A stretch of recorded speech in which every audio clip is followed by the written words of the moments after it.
strap in your chakras, because we're about to master the art of letting go.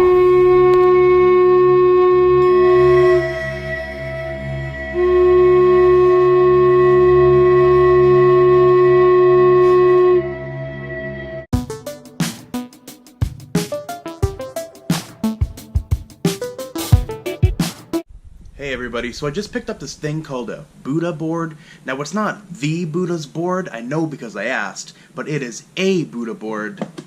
And to be honest with you, it's actually pretty groovy. Alright, so I actually picked this up on Facebook. Somebody was selling it for 15 bucks and said they never really used it. I'd never heard of what a Buddha board was. When I looked it up, it looked kind of interesting. Essentially, it's supposed to kind of help you stay in the moment and focus on the present by painting with water. So you open the box, it comes with this little flat piece of plastic to protect the table.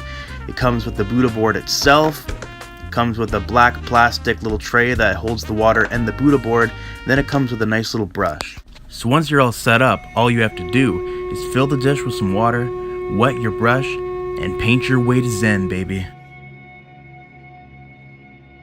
After about 2 or 3 minutes, the water evaporates and you're left with a blank canvas once again.